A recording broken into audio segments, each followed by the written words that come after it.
और चर्चा भी इस पर कर चुके हैं कि कैसे इसको हम प्रूव करें कि डीएनए एक जेनेटिक मटेरियल है, इस पर भी पढ़ाई कर चुके हैं।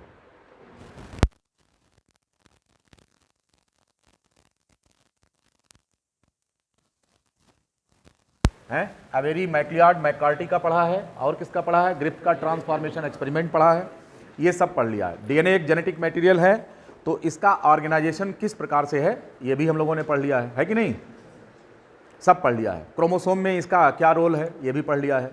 अब हमको पढ़ना है इस फार्मूले के बारे में। ये फार्मूला कौन है, DNA to RNA to polypeptide, यही पढ़ना है हमको, यही इक्वेशन पढ़ना है। ये रिलेशनशिप डीएनए से डीएनए और इससे पहले आरएनए से डीएनए, ये भी पढ़ना है, ठीक है। आरएनए से डीएनए, फिर डीएनए से डीएनए, फिर डीएनए से आरएनए और पॉलीपेप्टाइड। अगर हम बात करें कि ये स्टेप नंबर 1 है, ये स्टेप नंबर 2 है, ये स्टेप नंबर 3 है और ये स्टेप नंबर 4 है, तो ये स्टेप्स हैं कौन कौन।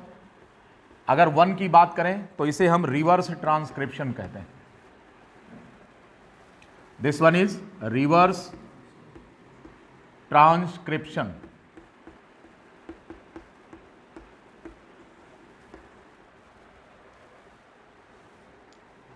स्टेप 2 की बात अगर करें, it is known as replication और the synthesis of DNA, synthesis of DNA. Step number 3 की बात करें तो डीएनए से आरएनए का निर्माण हो रहा है, हम इसको बोलते हैं ट्रांसक्रिप्शन।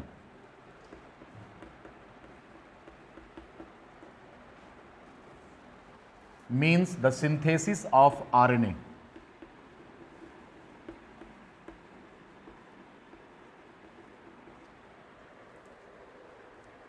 Synthesis of RNA.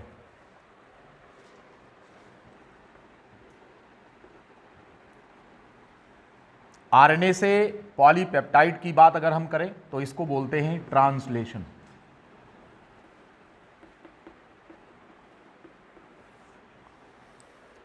इन सभी के बारे में हमको चर्चा करनी है। यदि हम डीएनए को जेनेटिक मटेरियल अर्थात जीन मानते हैं तो इस पूरे फार्मूले में जो दिखाया गया है इसमें एक पॉइंट निकल कर आता है कि हम यह अध्ययन करने चल रहे हैं कि जीन कैसे एक्सप्रेस करता है, means the expression of gene, gene कैसे काम करता है। क्योंकि आपने चैप्टर पढ़ा है इंटरमीडिएट में क्या, the molecular basis of inheritance. Genetic character के ट्रांसफर करने के पीछे कौन जिम्मेदार है, एक बायोमॉलिक्यूल जिम्मेदार है। उसका नाम क्या है, उसका नाम है न्यूक्लिक एसिड। ये पढ़ा है आपने। तो वो न्यूक्लिक एसिड, उसका एक छोटा सा टुकड़ा एक जीन है, हम आपको बता चुके हैं। तो वो जीन काम कैसे करता है इस पर चर्चा करनी है।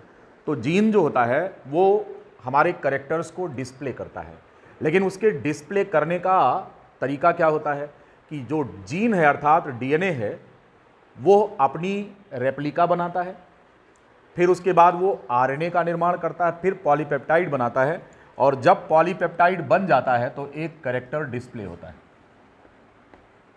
यानी कि किसी भी ऑर्गेनिज्म का कैरेक्टर डिस्प्ले होने के पीछे एक पॉलीपेप्टाइड या एक प्रोटीन या फिर एक एंजाइम का रोल है।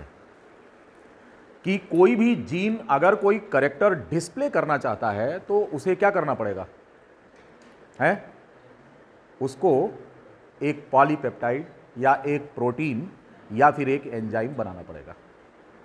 बीडल एंड टेटम का कॉन्सेप्ट भी आपने पढ़ा होगा, 1 जीन 1 एंजाइम हाइपोथेसिस पढ़ा होगा आपने, कि एक एंजाइम कोई कैरेक्टर डिस्प्ले करता है तो उस एंजाइम को, उस जीन को एक एंजाइम बनाना होता है। 1 जीन 1 एंजाइम हाइपोथेसिस। तो हम अगर इसकी बात करें कि 1 जीन तो 1 पॉलीपेप्टाइड और एंजाइम एंड देन 1 कैरेक्टर। एक सिंपल रिप्रेजेंटेशन है और इस फार्मूलेशन को हम सेंट्रल डोगमा कहते हैं। The pattern according to which the gene is going to express is known as the central dogma and it can be written in equation form like this. तो इस तरीके से हम यहाँ पर अगर देखें तो हम इसे कहते क्या हैं, इस इक्वेशन को हम बोलते हैं सेंट्रल डोग्मा बोलते हैं इसको। क्या कहेंगे? It is known as central dogma, हम इसे कहते हैं सेंट्रल डोग्मा। अब आपसे कहा जाए कि सेंट्रल डोग्मा है क्या, तो आप फार्मूला लिख देंगे ये कि साहब आरएनए से डीएनए, डीएनए से डीएनए, डीएनए से आरएनए एंड देन पॉलीपेप्टाइड। यही है सेंट्रल डोग्मा। ठीक है, ये वाला स्टेप तो हम बाद में पढ़ेंगे, आरएनए से डीएनए, लेकिन डीएनए से डीएनए पहले पढ़ेंगे। यहां पर कुछ खास प्रकार के एंजाइम्स जिनके नाम आपको जानने हैं। डीएनए से डीएनए का निर्माण करने के लिए एंजाइम जो लगता है उसका नाम है डीएनए डिपेंडेंट डीएनए पॉलीमरेज। पूरा नाम क्या है? डीएनए डिपेंडेंट डीएनए पॉलीमरेज, या उसी को हम रेप्लिकेज भी कहते हैं, रेप्लिकेज या डीएनए डिपेंडेंट डीएनए पॉलीमरेज। कौन से स्टेप पर लगेगा? स्टेप नंबर 2 पर लगेगा। ठीक, तो इसका नाम लिख दें। स्टेप नंबर 2 पर जो एंजाइम लगेगा ये मिटा रहे हैं सब।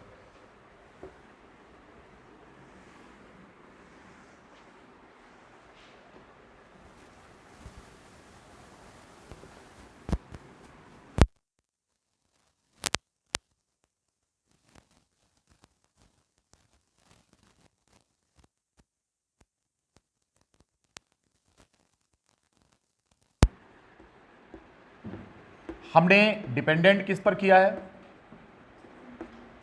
डिपेंडेंट किस पर किया है? डीएनए पर। क्यों? क्योंकि डीएनए का निर्माण डीएनए से हो रहा है और जिसका निर्माण हो रहा है उसी का पॉलीमरेज होगा। तो क्या बोलेंगे? डीएनए पॉलीमरेज इस एंजाइम का पूरा नाम है। डीएनए डिपेंडेंट डीएनए पॉलीमरेज इसका पूरा नाम है, या इसी को हम रेप्लिकेज कहते हैं।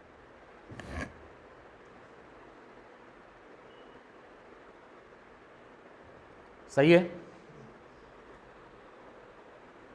ठीक है, इसको रेप्लिकेज भी कहा जाता है। शॉर्टकट में हम इसको रिप्रेजेंट करते हैं इस तरीके से, डीएनए पॉलीमरेज ऐसे लिखा जाएगा।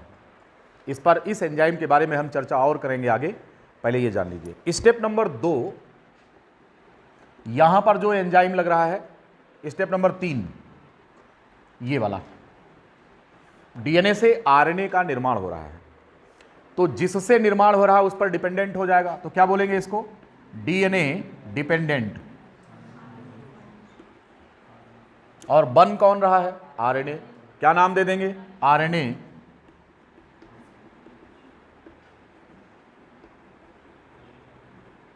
इस एंजाइम का दूसरा नाम भी है ट्रांसक्रिप्टेज। इस एंजाइम का दूसरा नाम क्या है?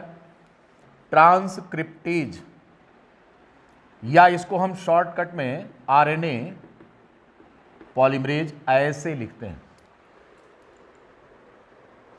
RNA polymerase enzyme.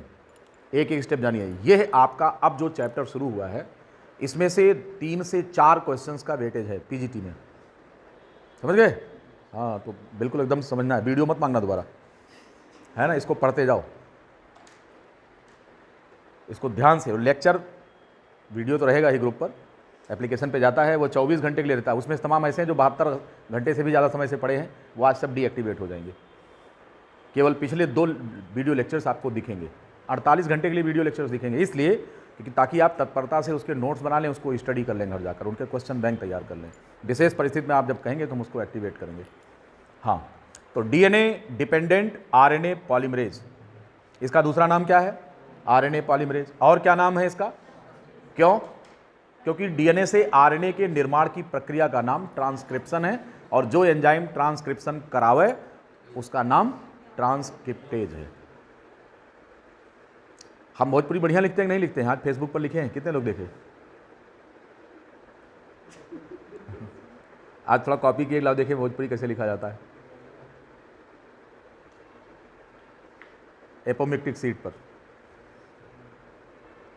हमने कहा था अब किसानन के आय होई दुगना, एपोमिक्टिक सीड बोवा जाए भाई लोगन, ऐसा ही कुछ लिखा है उस पर। हो गया। आरएनए से पॉलीपेप्टाइड के बनने की इस प्रक्रिया का नाम ट्रांसलेशन है। कोई स्पेशल एंजाइम यहां पर नहीं कह सकते क्योंकि कई एंजाइम लग रहे हैं, तो जब हम उस स्टेप पर आएंगे तो चर्चा करेंगे। एक एंजाइम यहां पर बच गया है, ये कौन है? ये है आरएनए डिपेंडेंट डीएनए पॉलीमरेज। कौन सा है? स्टेप नंबर 1 पर जो एंजाइम लगेगा इसे क्या बोलते हैं? It is known as RNA dependent.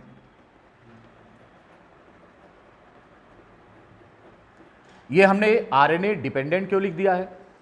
क्योंकि आरएनए का स्ट्रैंड इस्तेमाल होगा, आरएनए से डीएनए का निर्माण हो रहा है, तो ये प्रक्रिया किस पर निर्भर कर रही है? मास्टर कौन है? ये है जिससे बन रहा है, तो ये मास्टर है, तो इस पर डिपेंडेंट है।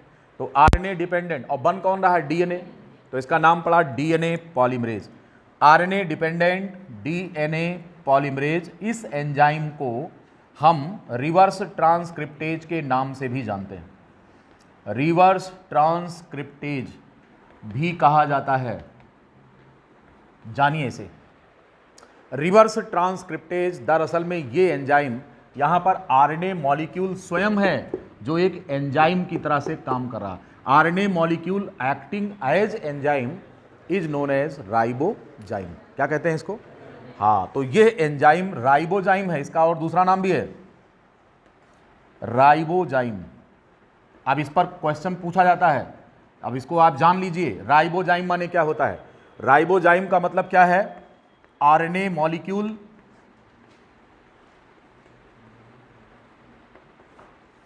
एक्टिंग एज एंजाइम,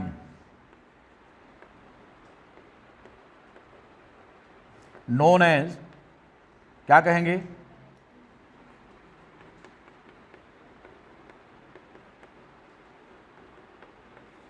राइबोजाइम कहते हैं इसको। The RNA molecule acting as enzyme is known as ribozyme. ये टेंडेंसी या प्रॉपर्टी कह लीजिए या योग्यता कह लीजिए, ये केवल आरएनए में है, डीएनए में नहीं है। तो DNA molecule itself can not act as enzyme, but RNA can do it. तो आरएनए जब एक एंजाइम की तरह से काम करेगा तो हम इसका नाम क्या देंगे? राइबोजाइम कहेंगे। ठीक है,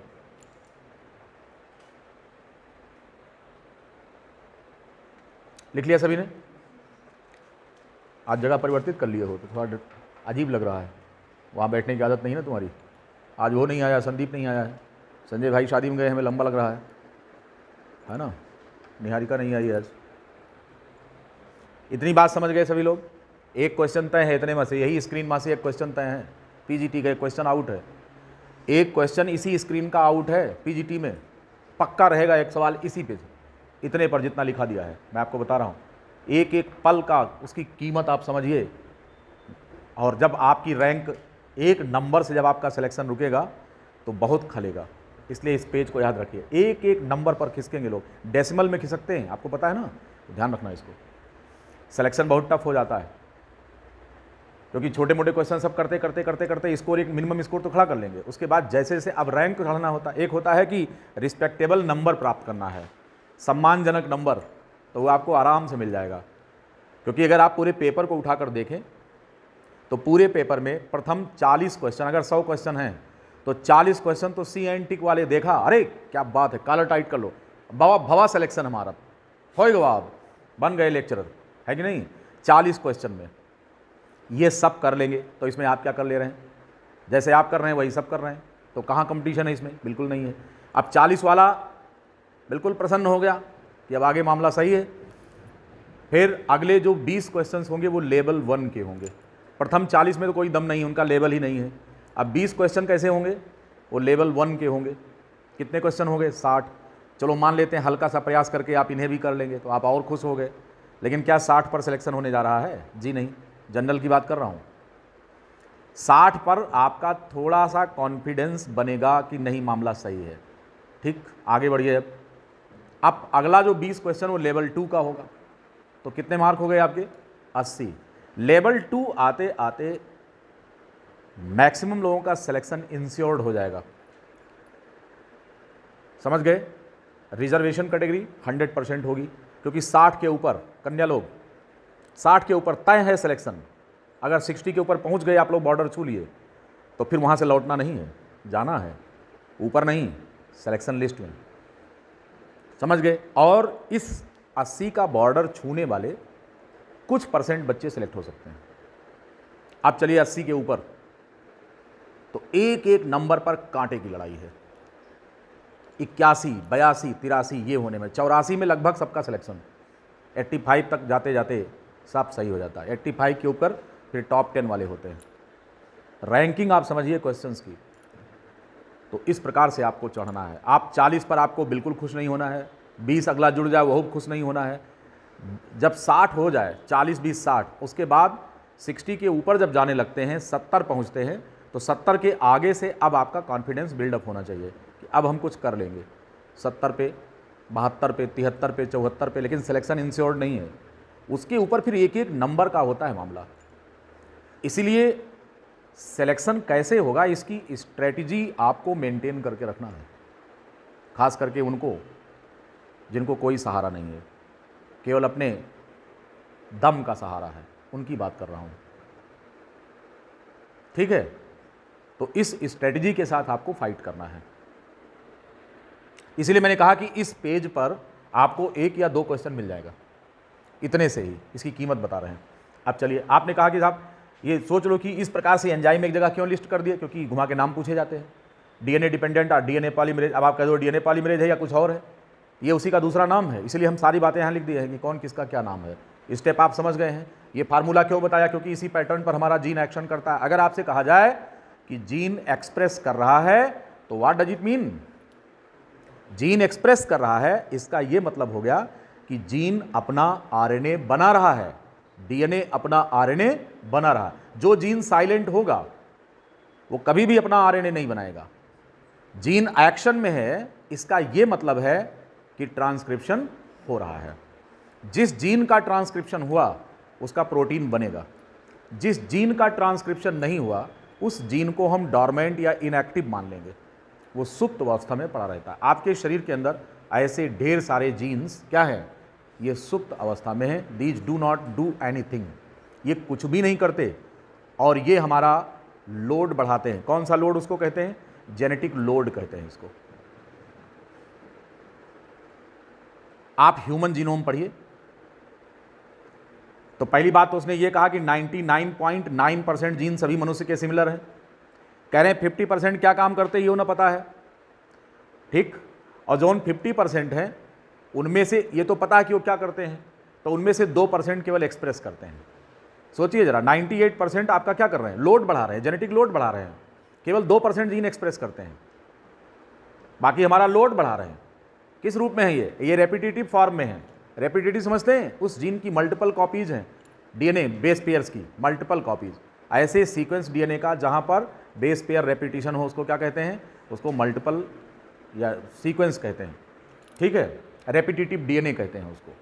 तो वो लोड बढ़ा रहे हैं और सामान्य तौर पर वो हेट्रोक्रोमेटिक फॉर्म में पड़े हुए हैं। मैंने आपको बताया था कि हेट्रोक्रोमेटिन और यूक्रोमेटिन, जो यूक्रोमेटिन है वो जेनेटिकली फंक्शनल होता है और जो हेट्रोक्रोमेटिन होता है वो जेनेटिकली इनर्ट होता है, क्योंकि डिग्री ऑफ कंडेंसेशन पर निर्भर करता है। जो क्रोमोसोम जितना ज़्यादा मोटा है और कंडेंसेशन में है वो उतना ही ज़्यादा डल होगा, इनर्ट होगा, काम नहीं कर रहा है।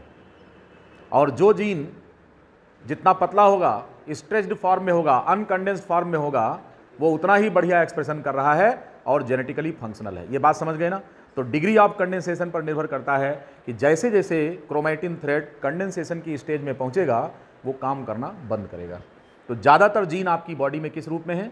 हेट्रोक्रोमेटिक फॉर्म में और इनर्ट है, राइट। लेकिन जो एक्शन में, हम उनकी बात कर रहे हैं, जो एक्शन में नहीं है उन पर चर्चा क्यों करें भाई? उनको कह देंगे तुम किनारे बैठे रहो। आइए और बात करें अब इस पर कि ये प्रक्रिया, अब ये से ये वाली प्रक्रिया हम बाद में पढ़ेंगे। हम पहले यहाँ से यहाँ की प्रक्रिया ये वाली पढ़ेंगे, यानी रेप्लिकेशन की बात करेंगे। अब क्वेश्चन ये है कि फिर रेप्लिकेशन की ज़रूरत क्या है? तो पहले आप ये जान लें कि रेप्लिकेशन है क्या चीज़। पहले हम ये जानें कि रेप्लिकेशन है क्या चीज़। रेप्लिकेशन में पुराने डीएनए स्ट्रैंड को टेम्पलेट की तरह इस्तेमाल करके उससे नया डीएनए बना लिया जाता है। क्या करते हैं? हम नया डीएनए बना लेते हैं, पुराने डीएनए को टेम्पलेट के रूप में इस्तेमाल करके। आपके सामने यहां पर अगर देखें, सपोज करिए कि ये आपके सामने एक डीएनए है, इसका एक स्ट्रैंड 3 प्राइम 5 प्राइम है, दूसरा स्ट्रैंड 5 प्राइम 3 प्राइम है, ये है आपके सामने। इसको हम पेरेंट डीएनए मान रहे हैं। क्या मान रहे हैं? इसको हम पेरेंट डीएनए मान रहे हैं, ठीक। अब इसी से इसके जैसा ही दूसरा डीएनए बन जाए, आइडेंटिकल कॉपी इसकी बन जाए। What happens in replication? तो क्या बताएंगे? In replication process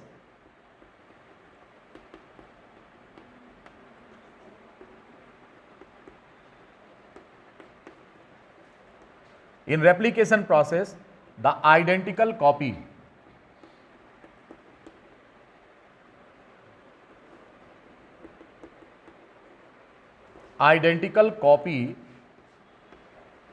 of the parent DNA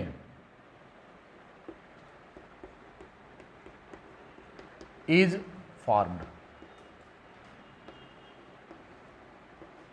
In the process of replication,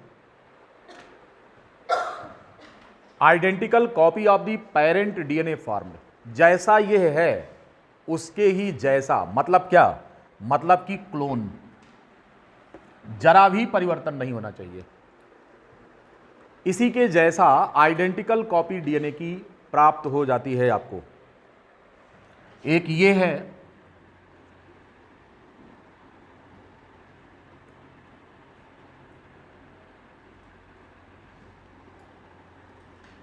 three prime 5 prime, this one 5 prime 3 prime.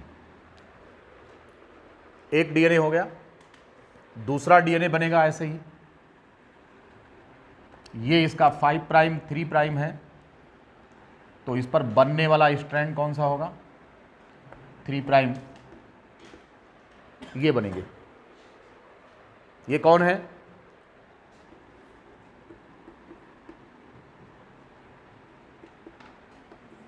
ये डॉटर डीएनए है। तो अगर आपसे कोई ये पूछे कि व्हाट हैपेंस इन रेप्लिकेशन, तो हम ये कहेंगे कि जो इसका पेरेंट डीएनए होता है इसके ही जैसा एक डीएनए और बन जाएगा। आपके सामने जो दिख रहा है, क्या ये इसके जैसा है? कलर पे मत जाओ साहब, कलर पे नहीं जाना है, इसके ही जैसा है। कलर तो हमने अलग इसलिए कर दिया है नए स्ट्रैंड का, क्योंकि आपको इससे ये पता चले कि नया स्ट्रैंड पुराने के साथ होता है। क्योंकि एक टर्म यूज होता है कि DNA replication is semi conservative. Semi conservative का मतलब कि पुराना केवल एक ही स्ट्रैंड रहेगा, उस पर दूसरा स्ट्रैंड नया बन जाएगा। इसी प्रकार यहां पर है। तो जो दो यहां पर डॉटर डीएनए हो गए, पेरेंट एक था, अब यहां पर डीएनए आपको दो मिल गए। दो में से एक स्ट्रैंड जो सफेद कलर से दिखा रहे हैं ये पेरेंटल है, और जो यहां पर बैगनी कलर से दिखाया हमने वो कौन है? वो नया स्ट्रैंड बना है। तो एक पुराने स्ट्रैंड को टेम्पलेट की तरह यूज किया जाता है। यहां पर डीएनए स्ट्रैंड को, पुराने स्ट्रैंड को हम एक टेम्पलेट की तरह से यूज करते हैं और इस पर नया स्ट्रैंड डीएनए का बन जाता है।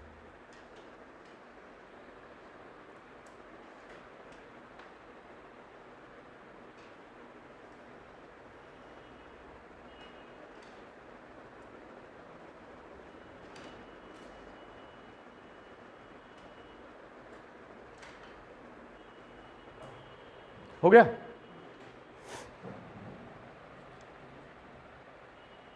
तो एक बात तो आपको समझ में आ गई कि साहब रेप्लिकेशन में क्या होगा। श्रवण भाई आज मिले नहीं हमका, आज तुम्हें फोन करब हम सवेरे जब निकलब तो 5 बजे फोन करब, उठोगे कि नहीं? उठोगे? अब तुम्हें जबरदस्ती हम लेके चलब, तो तुमको मैं सुबह फोन करूंगा, ठीक है? तैयार रहना, लोअर वगैरह पहनकर, जूता स्पोर्ट्स शू। क्या दौड़ना है? क्या करना है? दौड़ना है सवेरे कि नहीं करना है? अरे बुढ़ौती आ जाई समय से पहले, बुढ़ौती समय से पहले आ जाई, का जान लियो। हमको देख के लोग कहते नहीं ये बुढ़ापा इनको आ गया है। अब बुढ़ापा माई फुट, 40 साल में 45 साल में कौन बुढ़ापा होता है? 3 और जोड़ लियो, 48 होने जा रहा मेरा, कौन बुढ़ापा है?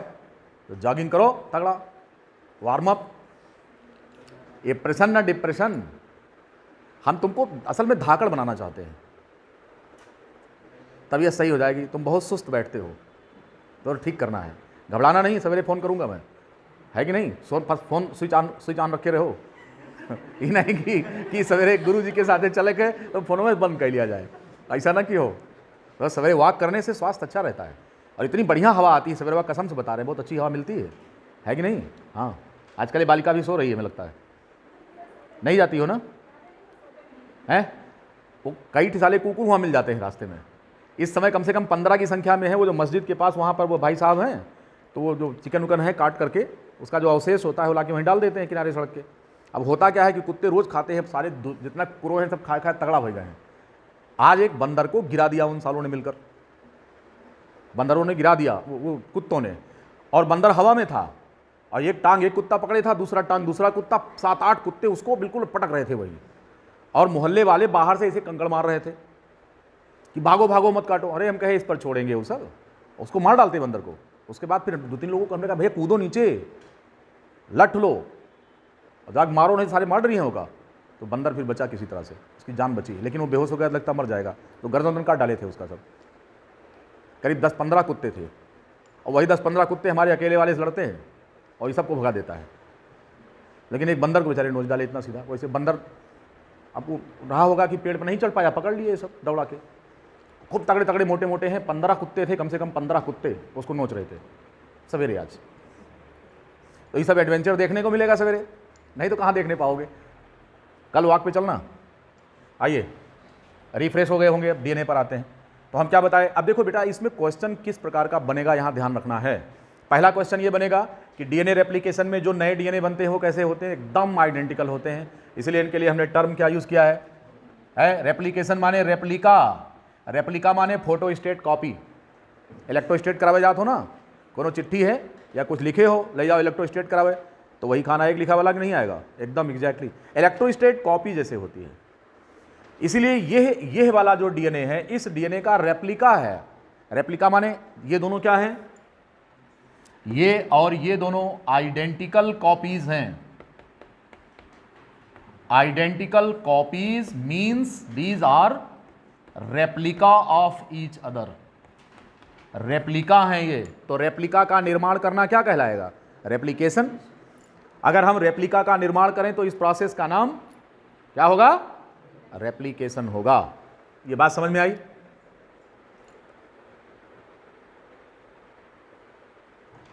अब अगर हम यहां पर ये पूछें, आप ध्यान दीजिए इस पर, इस वाले का भूल जाओ, यका भूल जाओ, यका पकड़ो।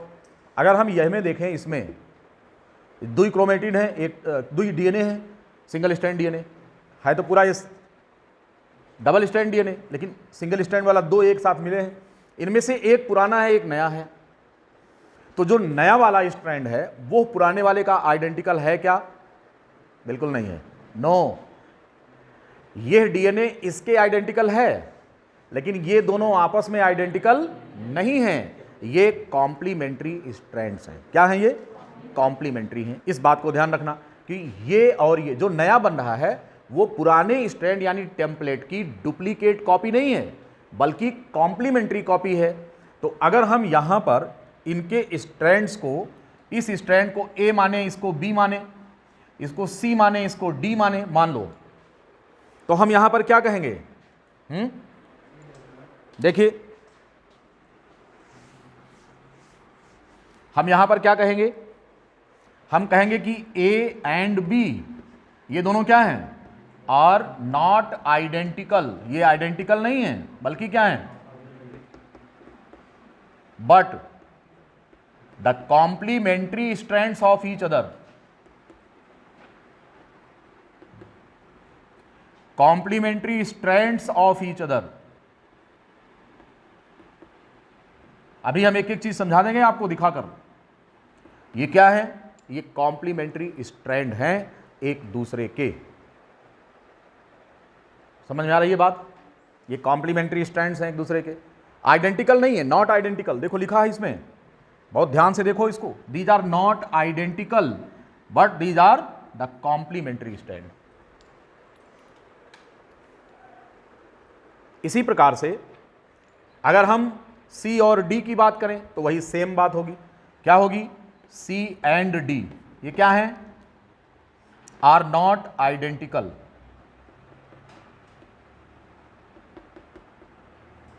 बट द कॉम्प्लीमेंट्री कॉपी, ये क्या है, कॉम्प्लीमेंट्री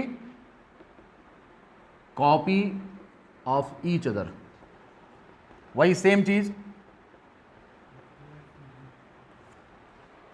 ये कॉम्प्लीमेंट्री कॉपी है। ठीक, अब अगर हम ये कहें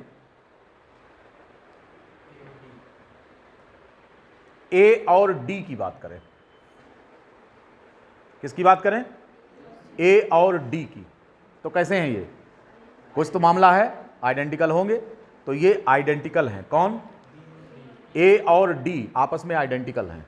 कुछ लोग समझे नहीं, कंफ्यूज, एकदम कंफ्यूज, अभी बताते हैं कैसे, अभी बताते हैं। चलो इस पॉइंट को हम ना लिखेंगे क्योंकि आप हमसे सहमत नहीं हो, चेहरे पर हवा उड़ रही, कैसे भैया, ये कैसे आइडेंटिकल, तो अभी हम इसको लिखा नहीं रहे हैं आपको, अरे मेरे भाई लिखा नहीं रहे हैं, आओ देखते हैं, आओ देखते हैं, प्रत्यक्षम किम प्रमाणम बनाकर मिटा दे रहे हैं सारा, इस बात को हम प्रूव करें कि ये कैसे आपस में आइडेंटिकल है। देखिए आप बिल्कुल प्रत्यक्ष लिख रहे हैं, मान लो कि ये दोनों ओल्ड स्ट्रैंड हैं 3 5 5 3, यहां पर ए है सपोज दैट, तो इसकी जगह क्या होगा, टी होगा, A T C G G C T A T ऐसे है, और सी जी मान लो ये है। अब डीएनए रेप्लिकेशन के लिए पहले इन दोनों स्ट्रैंड को एक दूसरे से अलग होना पड़ेगा, क्योंकि डबल स्ट्रैंड फॉर्म पर कॉम्प्लीमेंटेशन नहीं हो सकता, रेप्लिकेशन नहीं होगा, इसलिए इन दोनों स्ट्रैंड को एक दूसरे से अलग होना पड़ेगा। हालांकि ये बात हम आपको मैकेनिज्म में समझाएंगे, लेकिन अब थोड़ी सी बात तो बतानी ही पड़ेगी। तो कह रहे हैं कि दोनों स्ट्रैंड को हटाओ, सेपरेशन क्या हो जाएगा, अनवाइंडिंग कहते हैं इसको, अनवाइंडिंग, या इसी को मेल्टिंग कहते हैं, दो नाम लिखा जाता है, कौन सा नाम कब लिखा जाएगा हम अभी बताएंगे थोड़ी देर बाद, या तो इसे अनवाइंडिंग कहेंगे या मेल्टिंग, दोनों अलग अलग चीजें हैं, लेकिन दोनों का मकसद केवल एक ही है, क्या करना, दोनों स्ट्रैंड को एक दूसरे से अलग कर देना। अब इसको अनवाइंडिंग कब कहेंगे, जब इन दोनों स्ट्रैंड को डीएनए के हम एंजाइम की मदद से अलग करेंगे। अगर इन दोनों स्ट्रैंड्स को एंजाइम की मदद से अलग करेंगे तो इस घटना को अनवाइंडिंग कहा जाता है, याद रहेगा। तो कह देंगे कि साहब इसमें एंजाइम की जरूरत क्या है, ये अपने आप अलग नहीं होंगे क्या, अपने आप अलग होना होता तो जुड़े होते, तब काहे जुड़ते, अलग होना होता तो। इस दुनिया में कोई भी काम अपने आप नहीं होता, करना पड़ता है। तो दोनों स्ट्रैंड एक दूसरे से बॉन्ड बना चुके हैं, हाइड्रोजन बॉन्ड है इनके बीच में, अलग तब होंगे जब हाइड्रोजन बॉन्ड ब्रेक करेगा। हाइड्रोजन बॉन्ड को या तो कैंची से काट दिया जाए या गर्म कर दें तो दोनों टूट जाएं। तो अगर इनको काटा जाए, काटने का काम कौन करेगा, एंजाइम होता है हेलिकेज, उसकी प्रॉपर्टी है न्यूक्लियस की तरह एक्शन करेगा, बॉन्ड को क्लेप कर देगा। कैसा बॉन्ड काटेगा हम आपको बहुत डिटेल आगे बताएंगे, लेकिन ये हाइड्रोजन बॉन्ड यहां से कट हो जाएंगे, टूट जाएंगे, यानी कि ये जो हाइड्रोजन बॉन्ड बीच में है ना, ये सारे टूट जाएंगे ऐसे, और दोनों स्ट्रैंड एक दूसरे से अलग हो जाएंगे। अगर यह काम separation of both the strand from each other is done using the enzyme, अगर यह काम एंजाइम का इस्तेमाल करके हमने किया है तो इस घटना को अनवाइंडिंग कहेंगे, राइट। दूसरा भी तरीका है कि अगर इसको बॉयल कर दिया जाए, इसको हीट दे दिया जाए, गर्म कर दिया जाए, तो अगर इसकी हीटिंग करेंगे और फिर दोनों स्ट्रैंड अलग हों तो इस प्रोसेस को मेल्टिंग कहते हैं। ये बात समझ में आ गई। तो अनवाइंडिंग कब, एंजाइम जब इस्तेमाल हो तब, और मेल्टिंग कब, जब हीट इस्तेमाल हो तब। तो अगर हम इसको गर्म करके अलग कर रहे हैं तो the process is known as melting, और अगर इसको हम एंजाइम का इस्तेमाल करके करते हैं the process is known as, सबको समझ में आ गई भाई, बात समझ में आ गई अंजू जी, पक्का। इसके पहले कैसे पढ़ाई करते थे जब हमारे पास नहीं आए थे, तो इसके पहले मतलब आपको समझ में आता था कैसे, कितना तैयारी थी, यहां आने के बाद मामला कैसा हुआ तुम्हारा, आप कॉन्फिडेंस आ रहा कि नहीं आ रहा, जिस चैप्टर में हम लोग निकल चुके हैं, यहां पे सब क्लियर हो रहा है। अगर ये आपको बीएससी में ऐसे पढ़ाई मिली होती तो मेरे घर नहीं आती, जरूरत ही नहीं पड़ती आने की। अगर उस समय हम रहे होते तुम्हारे साथ बीएससी में तो पढ़ा खत्म कर देते इसको। हैं बायोलॉजी बाहर हो जाता, बायोलॉजी माध्यमिक से बाहर हो गया है। किसमें से? टीजीटी में नहीं है तो अभी विचार चल रहा है ना उस पर, अभी उस पर विचार चल रहा है। तो ये कैसे मान लिया कि बाहर हो गया है? 16 का exam that is under consideration, तो let the court decide it. अभी काहे चिंता कर रहे हो यार? हमारे अंदर और तुम्हारे अंदर दोनों में क्या अंतर है बताएंगे आप? अभी तुम लोगों के आने के पहले हमने गाना लगाया था, होली गीत सुन रहे थे। हर मौसम का आनंद लेते हैं। अवध में होली खेले रघुवीरा, और दूसर की होली खेल रहे थे वो रंग बरसे भीगे चुनर वाली, वो सिलसिला फिल्म वाला है कि नहीं? तो होली का गाना सुन रहा था मैं अभी। अब आप लोगों की चूंकि आने का टाइम था, नहीं तो मैं भोजपुरी वाला सुनता जो गमुआ वाला गावत है सब। उसको नहीं लगाया कि बच्चे सोचेंगे ये गुरुजी कही है इस तरह का, कि गाँव वाला सुना थे मनोज तिवारी वाला, वो सुनते हैं सवेरे। मेरे मन को जो भावे मैं वही करता हूँ, इससे मन प्रसन्न रहता है। समझ में आया कि नहीं? और कोई मुझको बहुत अनाड़ी ना समझे, देहाती टाइप का ना समझे, इसलिए हर मामले में आगे रहो। भर्राटेदार अंग्रेजी बोलने में और भोजपुरी बढ़िया बोलने में, है कि नहीं? कुकुर लुहावे में बगलिया वाले 4-5 कुकुर के दौड़ा सारे मारो का, उसमें श्रवण भाई के मन में प्रसन्नता पैदा करने वाला। देखो मेरे साथ रहे, डिप्रेशन दूर, साले डॉक्टर जरूरत है ना पड़ी कोनो। दवा खाते हो अभी? बक दवा नहीं खाना चाहिए। वो का डॉक्टर अब्दुल लपड़ मारो जाएगा, वक्त नहीं, दवा खिला रहे हैं हमको, डिप्रेशन दूर कर रहे हैं। आप देखिए, आपका डिप्रेशन बेटा कब दूर होगा? जब आप अच्छी सोच रखोगे, पॉजिटिव फीलिंग होनी चाहिए। अगर रूममेट कोई है वो कह रहा कि यार इतने जने पढ़त हैं, सिलेक्शन ना हो रहा है, बड़ा भारी आए हो तो ही सिलेक्शन हो जाए, वो का दुलप्पड़ मार्क्स सारे को निकाल दो कमरा से, भग नहीं, तुम्हारी जरूरत नहीं है, तुम जाओ हमारे कमरे से निकल कर। हमारे पास ऐसे थे 2-3 थे, हटा दिया उनको। अब बिना मतलब टांग खींच रहे थे, सिलेक्शन कहाँ होगा, इतने लोग पढ़ रहे हैं, 19 लाख लोग उनको दिखाई देते हैं। हम कहे कैसन 19 लाख? 19 लाख में से पहला नंबर हमार है, वो करे बाद वो सब हैं, एक हम, बाकी 19 लाख में से एक हमारा नाम निकालो, वो सबसे ऊपर हमें रखो, बाकी सब नीचे। डिप्रेशन मन की सोच है। मानते हैं इसका जेनेटिक काज होता है, कुछ लोगों में जेनेटिक होता है, ये फैमिली हिस्ट्री होती है उनकी, वो सुसाइड किए रहते हैं। और ऐसा तब आता है जब आपके मन में निगेटिव फीलिंग आती है कि इस दुनिया में मैं सबसे बेकार व्यक्ति हूँ, इस दुनिया में मुझसे अच्छा कोई नहीं है, माई फुट, सब मेरे जूते के नीचे हैं। तब आपको डिप्रेशन कभी नहीं आएगा। और अगर आपके मन में आने लगे तो भजन सुनो भगवान कृष्ण का, देखो कैसे वो बगीचा में टहलत रहे, जब मन कहा कि मक्खन खाए के दूसरे घर में घुस जाते रहे, उठा लाते रहे, कोई बुरा नहीं मानता था, है कि नहीं? तो उनका भजन सुन, की लीला सुनिए। भगवान राम का भजन लगा लीजिए, मस्त हो जाइए एकदम सुनकर, है कि नहीं? Positive feeling. और कल मैं फ़ोन करूंगा पक्का, हाँ मेरे साथ चलना। अरे देखो हम बताते हैं, गोरखपुर में पढ़ा रहे थे, एक कन्या ने कहा कि सर मेरे अंदर बहुत निगेटिव फीलिंग आती है, तो हम कहे आज से नाम कटा के भाग जाए यहाँ से, हमारे पास से, मैं तुम्हें नहीं पढ़ाऊंगा, मैं डायरेक्टर को बोल दूंगा इस लड़की को हमारे बैच से हटाओ। उसने बता दिया था हम कभी कभी नस काट लेते हैं अपनी। हमका कारण क्या होता है? कहीं कुछ नहीं, ऐसे हमने कहा तुम बेकार हो, तुम तो बेकार हो, बहुत बेकार हो तुम मेरे बैच में नहीं, इसको हमने डॉक्टर हटाओ, इसको हटाओ, नहीं पढ़ाएंगे इसको। तो कई सर हाथ जोड़ रहे हैं मुझे पढ़ने दीजिए, तो हम कहे तो तुम्हें सुधरना है। कहीं वो कैसे होगा? हम कहे मुझे फॉलो करो, तुम नस नहीं काटोगी दोबारा। अब वो ठीक हो गई, लड़कियां ठीक हो गई। वो कहती थी हमारी फैमिली हिस्ट्री है, जेनेटिक काज है डिप्रेशन का। क्या होता है genetic? Environment has direct effect on the expression of gene. भले ही गड़बड़ जीन आपकी बॉडी में, दैट शुड बी करेक्टेड, वो ठीक हो जाएगा। फिनोकॉपी पढ़ा है ना, एक फिनोकॉपी होता है, डिफरेंट जीनोटाइप होकर के भी सेम फिनोटाइप आ रहा है। कैसे आ रहा? माहौल मिल गया वैसा। सोच आपके शरीर की जेनेटिक कंडीशंस को भी करेक्ट कर सकता है अगर आपकी पॉजिटिव फीलिंग होगी तो। समझ गए ना? तो डिप्रेशन किस चिड़िया का नाम है? देखो सारे, शेर कभी डिप्रेशन में आता है? हरदम शिकारी मुद्रा में रहता है। ऐसे जानवरों को देखो जो हमला करते हैं, तो कभी डिप्रेशन में नहीं होते। तो आप हमलावर बनिए, ये मत सोचिए अरे हमसे कुछ नहीं होगा। जो इस तरह तुम्हारे साथ रहने वाले हटा दीजिए उनको। आज ये इतना बहुत ज़्यादा आपका मूड बढ़ा रहे हैं, क्यों बढ़ा रहे हैं? क्योंकि इस लड़के को मुझे ठीक करना है। 2-3 दिन के अंदर देखो इनको हम लाते हैं, अभी एकदम फुल टास हो जाएंगे।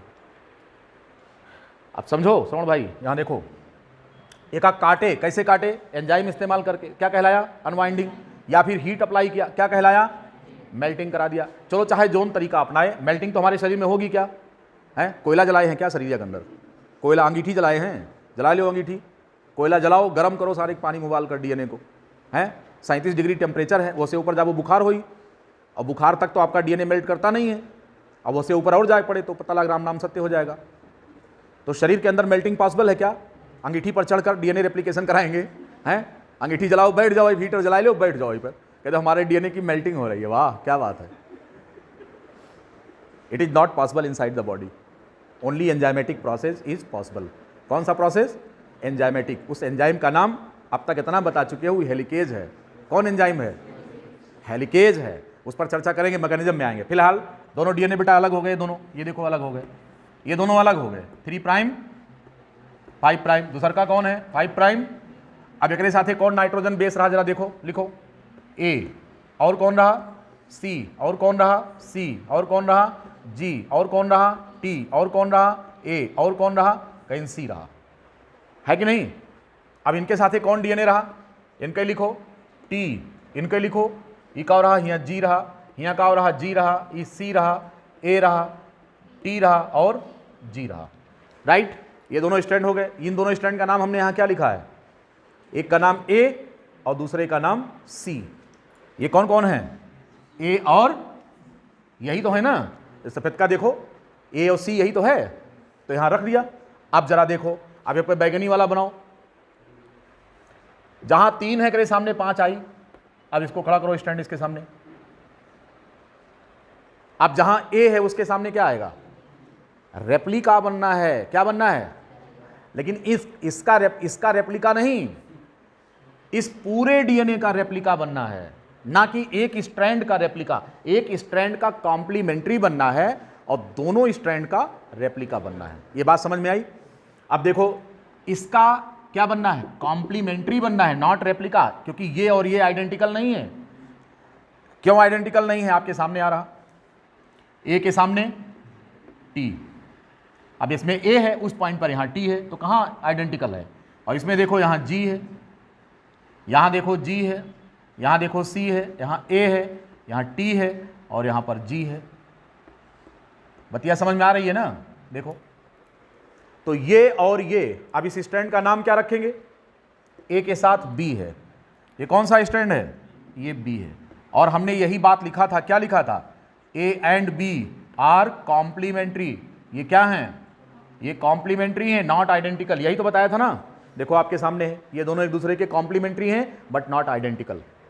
कॉम्प्लीमेंट्री का मतलब समझते हैं कि उस नाइट्रोजन बेस का कॉम्प्लीमेंट्री उसके सामने आया है जिससे वो जुड़ता है।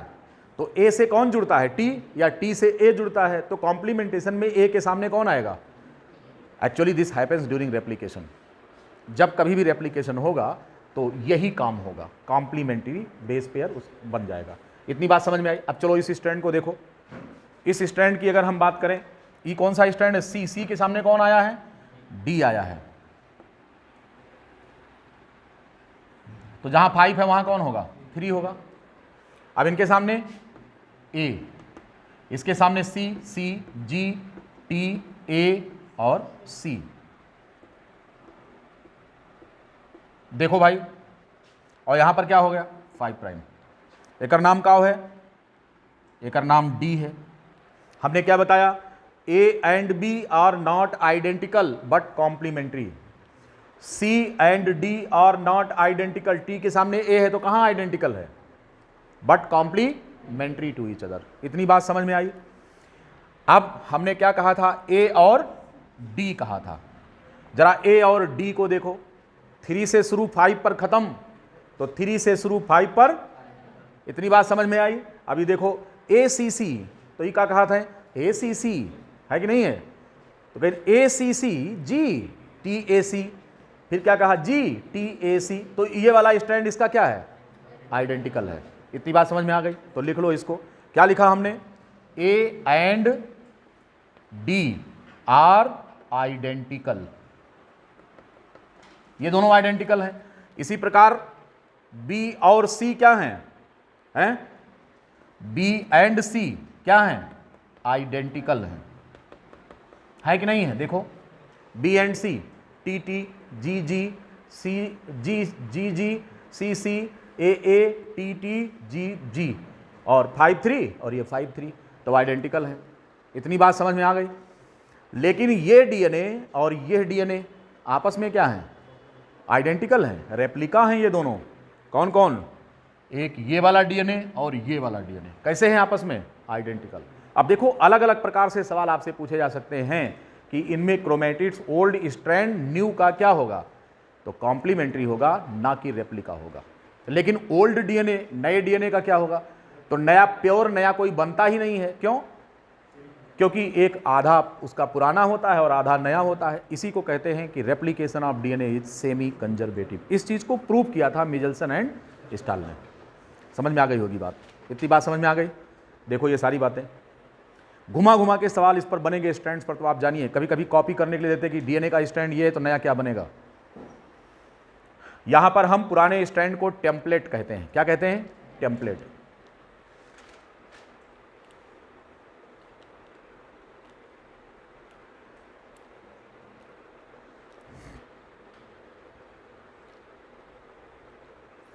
आज का ये लेक्चर सभी को कितना % आ रहा है समझ में? पूरा आ रहा है? क्यों भाई? कुछ लोगों के नंबर कम आते हैं, लेकिन ध्यान दीजिए, राहुल नाम है ना तुम्हारा, कम आता है नंबर। हाँ, इसको देखिए, क्योंकि आप लेक्चर के समय तो बताते हो कि हमको सब समझ में आ रहा है, तो फिर गड़बड़ी कहाँ हो जाती है ये देखना है। हाँ,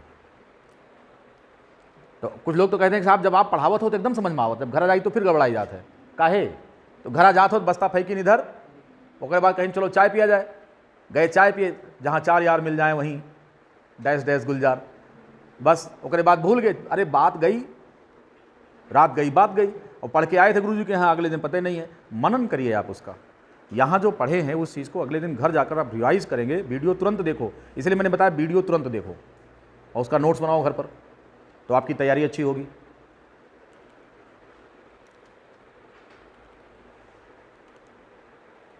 सबको इतनी बात समझ में आ गई? अब आगे हमको क्या पढ़ना है? सब कुछ तो बता दिया कि कॉम्प्लीमेंट्री कौन होगा, रेप्लिका कौन होगा, ये सब बता दिया। तो अभी तक हम किस प्रश्न का उत्तर दे रहे थे? What happens in DNA replication. DNA replication में क्या होता है? तो डीएनए से डीएनए का निर्माण होता है, एक डीएनए का आइडेंटिकल बनता है, क्लोन बनता है। इतना हमने अभी तक चर्चा कर लिया है। अब कहते हैं कि ये डीएनए रेप्लिकेशन क्यों होता है, क्या ज़रूरत है इसकी, बताएंगे अभी कि डीएनए रेप्लिकेशन क्यों होता है। अब चर्चा इस पर कि डीएनए रेप्लिकेशन क्यों ज़रूरी है। मिटा दें इसको। अभी तक क्या बताया? What happens in DNA replication. अब हम कहेंगे कि why DNA replication, DNA replication क्यों हो, इस पर चर्चा। इसकी ज़रूरत क्या है, डीएनए रेप्लिकेशन की ज़रूरत क्या है? आइए देखते हैं क्या ज़रूरत है डीएनए रेप्लिकेशन की।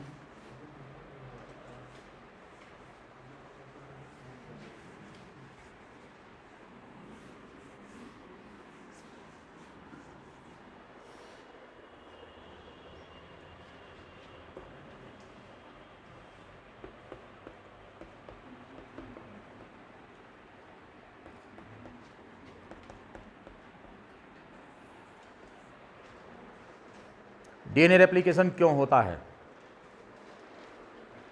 आपको पता है कि कोई भी जो लिविंग सेल है,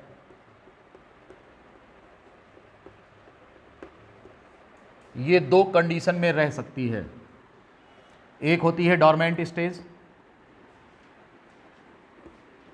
नॉट डिवाइडिंग, जैसे ब्लड सेल्स डिवाइड नहीं करती, हार्ट मसल्स में सेल डिवाइड नहीं करती, नर्वस सिस्टम में सेल डिवाइड नहीं करती। ये सब कौन सी सेल हैं? Not dividing cells. Once formed do not divide, these have to complete their life span. इनको अपना जीवन काल पूरा करना है। कुछ कोशिकाओं का जीवन काल लिमिटेड है और कुछ का आपके जीवन के साथ जाएंगी। जैसे नर्व सेल्स होती हैं, लॉन्गेस्ट लाइफ स्पैन होता है इनका, क्योंकि अर्ली स्टेज में इनकी डेथ होने लगे तो क्या होगा, तब आपका शरीर काम करना बंद कर देगा, क्योंकि ये आपकी बॉडी का सॉफ्टवेयर है जो आपको चला रहा है। तो इन कोशिकाओं का शॉर्टेस्ट लाइफ स्पैन हो सकता है क्या? साल भर में एक बार आपकी स्किन उतर जाती है, क्यों?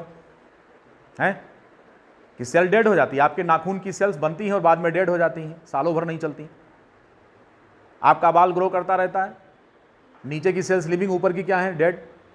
ये क्या है, ये सब पीरियडिकली रिमूविंग सेल्स। इन सेल्स के रहने ना रहने से कोई फर्क नहीं पड़ना है। लेकिन अगर नर्व सेल खत्म हो जाए तो नर्व सेल दोबारा बनेगी नहीं, पावर ऑफ डिवीजन नहीं है इसमें।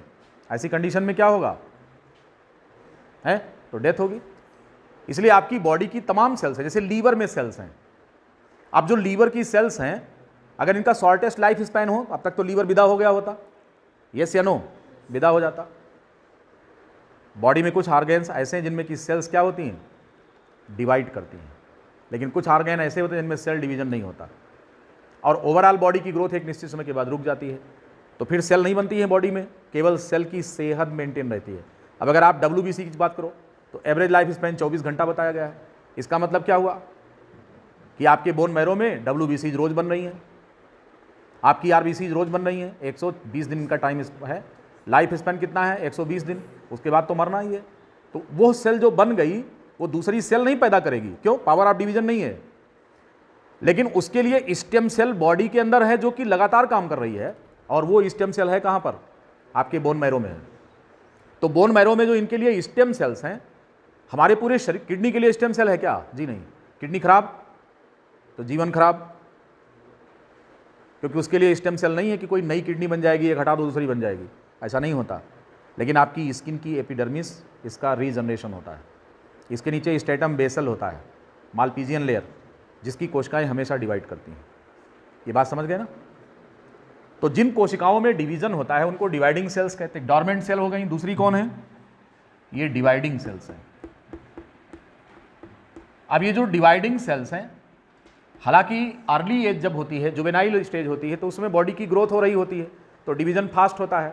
लेकिन एक निश्चित समय के बाद आकर के डिवीजन जो है, ग्रोथ के लिए डिवीजन नहीं होता, मेंटेनेंस के लिए डिवीजन होता है, रिपेयरिंग के लिए डिवीजन होता है सेल का, लेकिन कभी ग्रोथ के लिए नहीं होता कि आप 6 फीट के हैं तो चलो भाई 7 फीट के हो जाओ, ऐसा नहीं होता।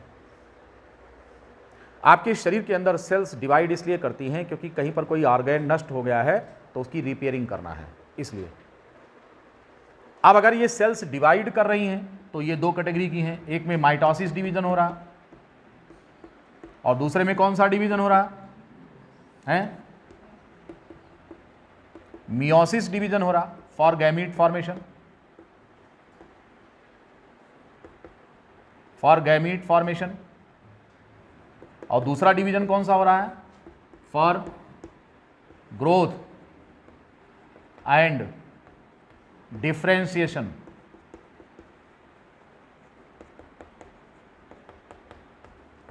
यहां पर क्या हो रहा है, ग्रोथ और डिफरेंशिएशन के लिए हो रहा है। एक आध लेटर कभी कभी छूट जाता है लिखते समय, ये लिखता है ग्रोथ एंड, ठीक है, ग्रोथ एंड डिफरेंशिएशन। बॉडी की लंबाई बढ़ रही है और नए ऑर्गन का निर्माण हो रहा है।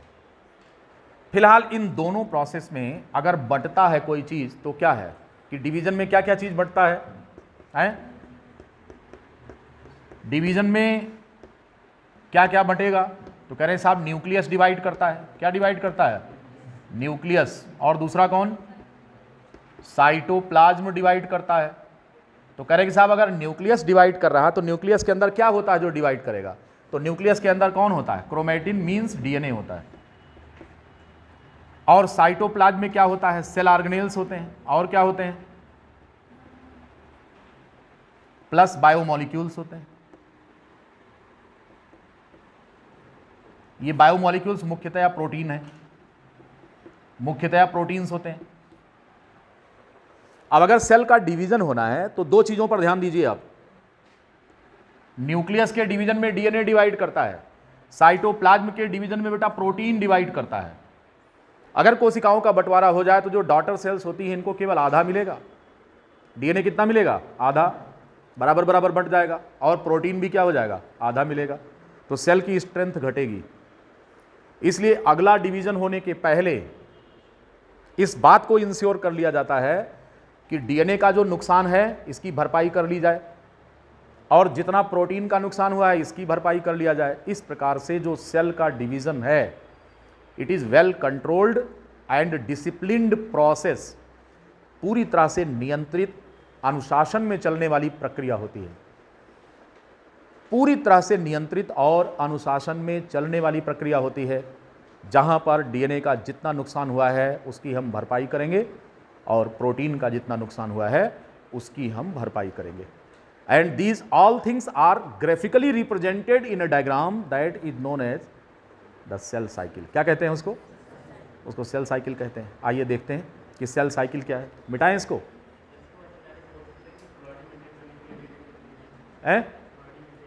हाँ हाँ, प्लॉइडी मेंटेन करेगा और डीएनए की क्वांटिटी मेंटेन करेगा। प्लॉइडी मेंटेन तो तब करेगा कि जब रिप्रोडक्शन पर्पज है, तो हेप्लॉइड हो जाएगा। और क्योंकि आगे चलकर स्पर्म से उसको एक सेट क्रोमोसोम मिलना है, तो पहले से आधा कर ले, नहीं तो फिर 4 गुना हो जाएगा। अरे भाई 2n है सोमेटिक सेल में, या मान लो कि गैमीट मदर सेल में 2n है, तो जब गैमीट बनेगा तो n उसको करना जरूरी है, क्योंकि दूसरा n तो फादर से मिल रहा ना, तो 2n हो जाएगा। अब जाइगोट में 2 आते हैं ना, एक स्पर्म लेके आता है, दूसरा एग। अब पता लगा स्पर्म में भी 2n है और एग में भी 2n है, तो बच्चा 4n हो जाएगा, रावण हो जाएगा। ये पहले जमाने के लोग होते थे, वो 10 फीट के होते थे, लोग कहते थे 10,000 हाथियों का बल था। तो ये 10,000 हाथी का बल आवा कहाँ से भैया? हैं राकेश भाई, कहाँ सोच रहे हो? वो शरीर के अंदर 10,000 हाथी का बल कहते नहीं थे, 10,000 गज बल थक्यो और घट्यो न गजबर चीर। वो द्रौपदी चीरहरण में कहा गया है ना, दुशासन को 10,000 हाथियों का बल था। तो साला आदमी था क्या? है भीम को देखो, घटोत्कच खड़े होते थे तो पैर जमीन में, आसमान में, आकाश में लगता था, सिर। इतने लंबे चौड़े लोग कहां से आ गए थे? दरअसल में कुछ तो यहां पर हाइपर बोल है। ना हमने देखा, ना हमारे बाप ने देखा, ना आपने देखा, ना आपके बाप ने, किसी ने नहीं देखा। केवल हम लिखी हुई बातों पर विश्वास करते हैं कि रावण के 10 सिर थे, लेकिन आज 7 सिर वाला हाइड्रा तो जानते हैं ना। प्लेन एरिया में सिर काटो नया निकलता है, इस प्रकार की प्रक्रिया है कि नहीं है? फास्ट रेप्लिकेशन, फास्ट रीजनरेशन होता है प्लेन एरिया में भैया। सिर काटो नया निकला, फिर सिर काटो नया निकला। तो 7 सिर वाला हाइड्रा तो ट्रेम्बले ने ही बना लिया है कि नहीं? तो अगर ये कीड़े मकोड़ों में हो सकता है, तो भगवान शंकर जी क्यों नहीं प्रसन्न हो सकते थे रावण के ऊपर? एक गर्दन काटिस कहीं लियो 2 हो गए, फिर काटिन कहीं लियो 4 हो गए, तो इसे बढ़ने लगा। जितना बार काटे उतनी बार एक सिर और हो जाए, तो 10 सिर वाला रावण पैदा हो गया। 20 भुजाएं थी। इस प्रकार का तमाम गाय वाय देखा होगा जो पीठिया पे पैर उगा रहा था, होता नहीं होता है? गाय में पीठ पर पैर उगा होता है कि नहीं होता है? तो ऐसे दुर्गा जी कह रहा हुए 4 इधर निकल गया, 4 अष्टभुजा हो गई। अष्टभुजा, लिम्ब फॉर्मेशन इन वर्टिब्रेट्स पढ़ा है कि नहीं? इस साल पढ़ा रहा हूं मैं पीजी में, लिम्ब फॉर्मेशन इन वर्टिब्रेट्स। वहां पर जो जीन होता है ना, TBX4 TBX5, TBX4 TBX5, ये अगर दोनों रेप्लिकेट कर जाएं तो 2 के बजाय 4 हाथ हो जाएगा। एकदम सही था। हमारा जो हिंदू मैथोलॉजी कहती है कि दुर्गा जी के 8 हाथ रहा, रावण के 20 भुजा थी, एकदम सही था। ये म्यूटेशन था। क्या था? म्यूटेशन था। प्रूफ करेंगे आपको, लिम्ब फॉर्मेशन पढ़ोगे उसमें प्रूफ करूंगा कि रावण को 10 भुजाएं कहां से आई थी। 10 सिर वाला तो ये तो रीजनरेशन है, फास्ट रीजनरेशन। धीरे धीरे हम लोगों में वो खत्म हो गया। उनमें है हनुमान जी की कथा है, क्या कहते थे? जय श्री राम, बस शरीर धड़ धड़ धड़ धड़ धड़ बड़ा हो गया। जस जस सुरसा बदन बढ़ावा, कहा गया है ना, तास दून कपि रूप दिखावा, 16 योजन मुख तय ठयु, तुरत पवन सत सुत 32 भयु। तो 16 योजन, एक योजन में 400 किलोमीटर होता है, 16 योजन में 6400 किलोमीटर, धरती की त्रिज्या के बराबर मुंह फैला लिया। इस पृथ्वी की त्रिज्या कितनी है? 6400 किलोमीटर है, तो इतनी मुंह फैला लिया। अब तुरंत पवन सुत 32 भयु, 32 योजन हो गए।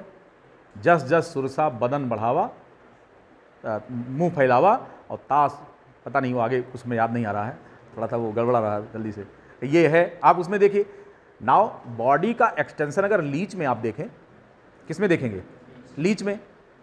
तो बॉडी में क्या होता है? लॉन्गिट्यूडनल मसल लेयर होती है, सर्कुलर होती है। तो हनुमान जी का जो लॉन्गिट्यूडनल मसल लेयर रहा होगा वो एक्सटेंड कर रहा था, धड़ धड़ धड़ धड़ बढ़ते चले गए, और सर्कुलर वाला थोड़ा पतला हो गया, लंबे हो गए। अर्थवर्म में यही होता है कि बॉडी देखिए छोटा हो जाता है तो फिर मोटा हो जाता है, वो नहीं तो पतला रहता है शरीर तो लंबा हो जाता है। एक्सटेंशन की पावर रही है अर्थवर्म में, और इस प्रकार की पावर पहले के रोगों में रही होगी।